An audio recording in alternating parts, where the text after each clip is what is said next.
CAA, NRC और NPR के सिलसिले में कर्नाटक के मुस्लिम लीडरों की गुज़िश्ता रोज अहम मीटिंग हुई। बेंगलुरु में हुई इस मीटिंग में कई अहम फैसले लिए गए। सीएए के खिलाफ एहतजाजों को पुरअमन तरीके से जारी रखने का फैसला लिया गया। इस सिलसिले में राज्यसभा के रुकन डॉक्टर नासिर हुसैन ने न्यूज़ 18 से खास बातचीत की। रियासत कर्नाटक में सीएए के खिलाफ जारी एहतजाजों को किस तरह आगे बढ़ाया जाए, एनपीआर का बायकॉट किया जाए या न किया जाए, इस सिलसिले में बेंगलुरु में अहम मीटिंग हुई है। इस वक्त राज्यसभा के रुकन नासिर हुसैन हमारे साथ मौजूद हैं। बताइए सर, मीटिंग में क्या अहम फैसले लिए गए हैं? देखिए, इस मीटिंग में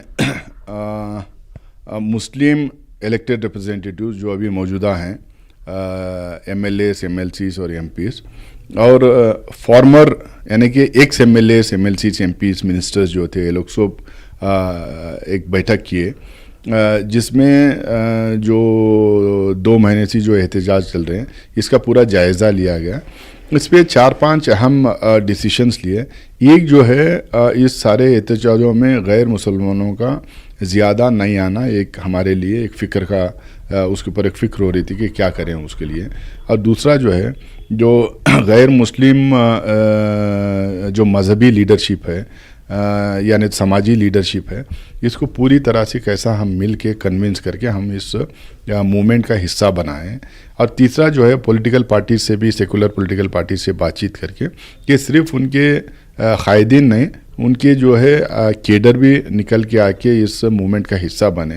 तो इसका एक अपील उन लोगों से करने के लिए, साथ में जो सरकार है यहाँ स्टेट में और सेंट्रल में, उससे भी राब्ता कायम करके एक डायलॉग ओपन करने की बात हुई है। यानी कि एहतजाज को जारी रखने का फैसला लिया गया है।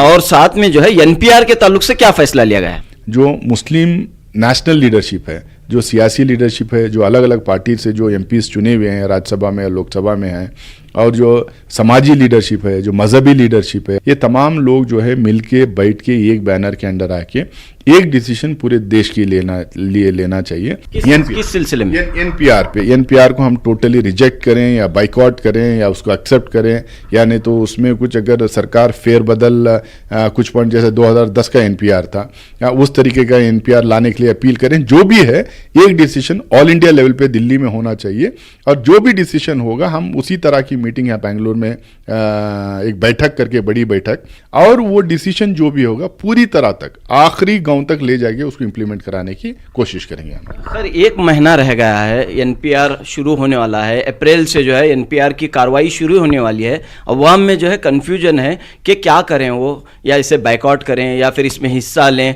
ऑल इंडिया लेवल पे एक अपील होना चाहिए, ऐसा नहीं कि कर्नाटक में एक हो, बिहार में एक हो। इसीलिए हम लोगों ने अपील किया है सेंट्रल लीडरशिप से, 5 या 6 तारीख को वहाँ पे मिलने की बात हो रही है। वो मीटिंग हो जाएगी, उस मीटिंग में जो डिसीजन आएगा उसको इंप्लीमेंट किया जाएगा। यानी कि मार्च के 5 या 6 तारीख को मीटिंग होने वाली है। इस मीटिंग में जो दिल्ली में जो मीटिंग होगी, उस मीटिंग में जो फैसला लिया जाएगा, इस पर पूरे मुल्क में अमल होगा।